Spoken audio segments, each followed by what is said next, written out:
What's a family drama you wish you didn't know? I just found out. My dad has a second family, and my mom knew the whole time. With a twist I wasn't ready for. I, Jessica, age 24, don't even know how to process this. So here I am, throwing it into the void. Last weekend, I was at a local street fair with some friends, and we ran into this woman who looked weirdly familiar. She stared at me for a second and said, "You're Mark's daughter, right?" That's my dad's name. So I nodded. She looked stunned and said, "I'm his daughter too." Turns out my dad, age 56, has had a second family, 2 towns over for over 2 decades. A long-term partner, not legally married, and 3 kids, the oldest just 2 years younger than me. She showed me photos, birthdays, graduations, vacations, all with my dad. It was undeniable. I confronted my mom, age 53, expecting tears or rage, but she just sighed and said she's known since I was 7. She said she didn't want to blow up my childhood, that he always came home. She stayed for me. I felt betrayed, angry, like I never really knew either of them. But here's the twist I wasn't ready for. Last night, my aunt, my mom's younger sister, came over. She pulled me aside and said there's something I deserve to know. My mom has a second family too. She has a long-term partner, she still sees, and a son, who's only 3 years younger than me. She met him while my dad was off on business trips, and it quietly became its own parallel life. Apparently, my parents struck some kind of twisted mutual understanding years ago. They'd stay married for appearances, raise me together, but live separate emotional lives. Neither wanted to divorce. And they both knew about the other's side family. So I didn't just grow up in a lie. I grew up in 2 lies. I feel like I'm the only person in my family who ever tried to live honestly, and I'm the one who feels like a complete idiot for it. How do you even move forward when your entire concept of love, loyalty, and family is basically a social experiment in denial? I don't know what to do with this, but I needed someone to know. What's the worst babysitting experience you have ever had?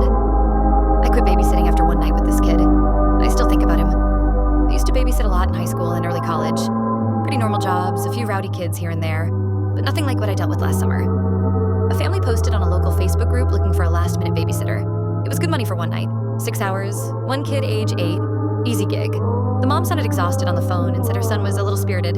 That should have been my first red flag.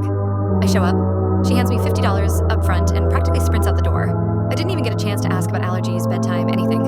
Within 10 minutes, I realized this kid, let's call him Liam, is absolutely feral. He locked me out of the house on purpose after I took the trash out and laughed through the window for 10 minutes. Told me his dad lives in prison and that he hopes I go there too, for being annoying. Dumped an entire bottle of syrup on the floor, looked me dead in the eye and said, "You're the maid, right?" Started a game called Choke or Be Choked with a jump rope. I shut that down, real fast. Tried to microwave a crayon to see if it explodes. When I told him it was bedtime, he screamed like I was kidnapping him. Full-on meltdown. I had to call his mom after an hour of trying to calm him down. She didn't pick up. I left her raw. 3 voicemails. Around midnight, he finally passed out on the couch after running around in circles for 40 minutes. I sat there in silence, wondering how I was going to explain all this without sounding insane. His mom came home at 1 a.m., clearly drunk, and just said, "He's a handful, huh?" I told her it wasn't going to work out. She looked like she'd heard that 100 times before. I still think about Liam sometimes. He wasn't just spirited. He was angry. Way too angry for an 8-year-old. And the scariest part is that no one seems to be helping him. Anyway, I stopped babysitting after that. Solo travelers, what changed your perspective towards traveling? The train ride through the Alps that changed my perspective on travel in more ways than one. Last year, I was backpacking through Europe, alone and overly rigid about my plans. I had my whole route mapped in a spreadsheet down to the hour. Hostels, trains, walking tours, you name it. I was determined to make the most of every country, and Switzerland was no exception. The morning I was supposed to take a direct train from Lucerne to Interlaken, I missed it by 2 minutes. Because of a late bus, I was furious. My whole schedule was thrown off. The next option was a slower regional train with more stops and more time. It felt like a failure. The train was mostly empty. I sat in a nearly silent carriage, frustrated and tired. About 20 minutes into the ride, an elderly couple sat down across from me. They looked local, weathered faces, quiet clothes, and a kind of peaceful energy I couldn't fake if I tried. Eventually, the man smiled and said in English, "Not a bad delay, eh?" We started talking. Their names were Emile and Clara. He handed me a small bar of chocolate, and we talked about the Alps, travel, and how they had taken this exact train route every year for their anniversary for the last 40 years. I was struck by how much joy they found in something so simple. They even pointed out a small guest house in a valley below and said it was where they spent their honeymoon. The ride ended. I thanked them, said goodbye, and we parted ways. Here's where it gets strange. A week later, I was in a cafe in Salzburg, flipping through a travel magazine someone had left behind. I froze on a page with a human interest piece titled Love Through the Alps, a tribute to Emil and Clara Bauer. It was about a Swiss couple who had traveled the Lucerne-Interlaken train every year on their anniversary, until Emil passed away 3 years ago. Clara had continued the tradition alone each year since. There was a photo. It was them, the same people I spoke to on the train, the same chocolate, the same story. I sat in that cafe, goosebumps crawling up my arms. I don't know what happened on that train, whether it was a coincidence, mistaken identity, or something else. But I do know that the entire experience shifted something in me. I stopped traveling to conquer places after that. I started traveling to feel them, and I never take the fast train anymore.